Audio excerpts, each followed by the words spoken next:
Good morning, everyone. Assalamualaikum warahmatullahi wabarakatuh. Honorable judges, respected audience, my name is Dzikra Kirana Setyaputri from Bunga Bangsa Islamic Primary School, Samarinda. Thank you for having me here. Today, allow me standing here to tell you a story titled Goldilocks and the Three Bears. Once upon a time, there was a little girl that lived at the edge of the woods. She had beautiful golden hair. Everyone called her Goldilocks. One morning, she went for a walk in the forest, and pretty soon she came upon a house. She knocked on the door. Knock, knock, knock. No answer. She knocked again. Knock, knock, knock. Still no answer. Goldilocks knocked one more time. Knock, knock, knock. But this time, the door opened, but there was no one behind the door. So she decided to get in. But what Goldilocks didn't know is that three bears lived in the house. Daddy bear, mama bear, and baby bear. Those are taking a short walk. Inside the house, Goldilocks could smell a wonderful scent. On the table were three steaming bowls of porridge. All of a sudden, she felt of how very hungry she was. She tasted the porridge from the first bowl. "This porridge is too hot," she exclaimed. So she tasted the porridge from the second bowl. "This porridge is too cold," she said. So she tasted the porridge from the last bowl.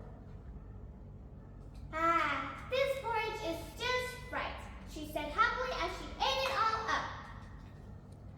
After Goldilocks had eaten the three bears' breakfast, she was feeling a little bit tired. So she walked into the living room where she saw three chairs. Goldilocks sat on the first chair to rest. "This chair is too big," she exclaimed. So she sat on the second chair. "This chair is too big too," she whined. So she tried the last and smallest chair. "This chair is just right," she sighed, but just as she settled down, it broke into pieces. Goldilocks was feeling very tired by this time, so she went upstairs to the bedroom. She lay down on the first bed, but it was too hard.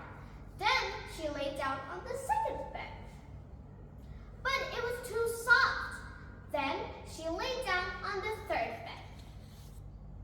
And it was just right. Goldilocks had fallen asleep. As she was sleeping, the three bears came home.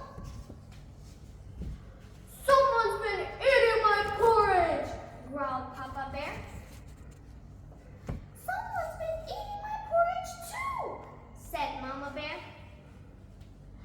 "Someone's been eating my porridge and they ate it all up," cried Baby Bear. "Someone's been sitting on my chair," growled Papa Bear. "Someone's been sitting on my chair too," said Mama Bear. "Someone's been sitting on my chair and they broke it into pieces," cried Baby Bear. Then they decided to look around some more, and they came across the bedroom. Papa Bear growled, "Someone has been sleeping on my bed." "Someone has been sleeping on my bed too," said Mama Bear. "Someone's been sleeping on my bed and she's still here," exclaimed Baby Bear. Just then, Goldilocks woke up. She saw the three bears and screamed, "Help!" She jumped up and ran out of the house. She never returned to the house of the three bears again. The end. Goldilocks and the three bears inspires us to respect others, take responsibility for our actions, and treat others with kindness. Thank you for listening to my story. I hope you learned something new from it. Wassalamualaikum warahmatullahi wabarakatuh.